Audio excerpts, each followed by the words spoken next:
With U.S. Trade Representative Robert Lighthizer and Treasury Secretary Steven Mnuchin arriving in Beijing on Tuesday for high-stakes trade talks with China, an agreement may be reached in the coming weeks. Seung-jae reports.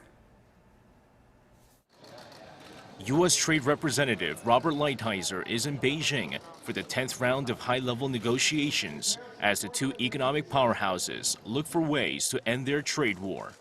U.S. Treasury Secretary Steven Mnuchin, who arrived earlier, remains optimistic, saying he hopes to make substantial progress with Chinese negotiators in the next two rounds of trade talks with their Chinese counterpart Vice Premier Liu He. China also showed optimism that an agreement would be reached.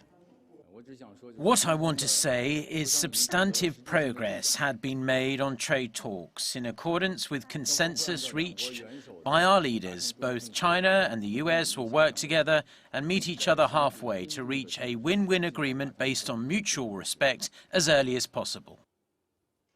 According to the White House Chief of Staff Mulvaney on Tuesday, talks between the two countries aimed at resolving their trade dispute will likely be resolved one way or the other in the next 2 weeks.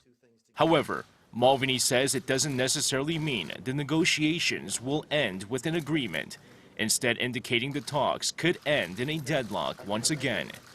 According to a report by the Wall Street Journal on Tuesday, citing officials briefed on the talks, the punitive tariffs the two governments slapped on each country's goods in the conflict remain a major obstacle. It added that the biggest issue is how much of the tariffs will be removed, as the U.S. wants to leave some in place as a tool to enforce the agreement.